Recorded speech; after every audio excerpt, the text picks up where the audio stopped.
Hélène, alors, oui, Vincent, eh bien, je voulais vous montrer mon tapis rouge. Mon tapis rouge, effectivement, puisque on le dit souvent ici pour Midi en France, c'est un peu notre festival de Cannes à nous que d'être ici au Salon de l'Agriculture, qui va se terminer pour nous. C'est la dernière de la semaine, encore 2 jours d'ouverture du salon.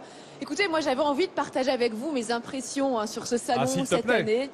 Et c'est vrai que ce que j'ai vu pas mal de jeunes quand même, de jeunes éleveurs, de graines d'éleveurs qui sont en train de, eh bien voilà, de reprendre parfois des exploitations, qui sont en train de recommencer, parfois il y a des reconversions également qui ont lieu.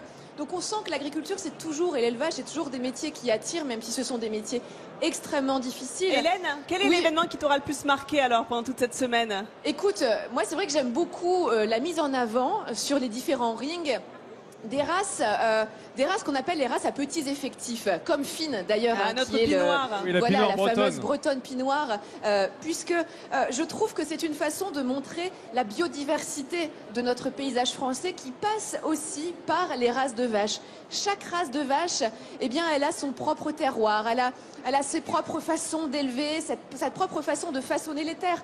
Là, on est à côté de l'Érins, ici on est à côté de la Montbéliarde. On va arriver, venez voir, une race de vache que j'aime beaucoup et je pense qui va plaire à notre ami Jean-Sébastien Petit-Demange. C'est laquelle? Ah ben, à ton avis, regarde. On a souvent tendance à dire Vosgienne, que je suis sûr. la plus jolie race de étonné. vache.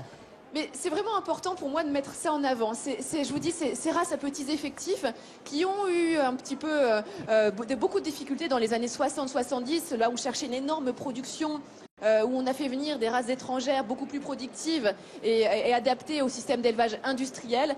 Aujourd'hui, on reprend confiance dans ces races-là et on se rend compte qu'on peut en vivre, que c'est économiquement viable.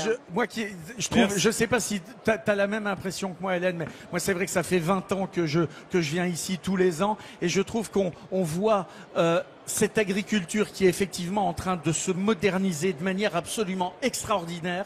Il y a de plus en plus de jeunes et je trouve que cette année, il y a un vrai sursaut où on sent qu'il y a des gens qui ont envie de faire que l'agriculture se révolutionne totalement, qu'elle redevienne à échelle humaine et ça c'est absolument formidable. Et tout au long de cette semaine, je vous ai présenté ces startups de la ferme digitale. Vous verrez qu'on entendra parler de cette ferme digitale. Ils sont justement en train de s'organiser pour faire parler d'eux, pour défendre cette agriculture et pour justement battre en brèche tous les clichés qu'on peut avoir sur les agriculteurs. Et je trouve ça génial. Moi, je vous embrasse de loin. En tout cas, merci Hélène de nous avoir fait vivre avec mes animaux.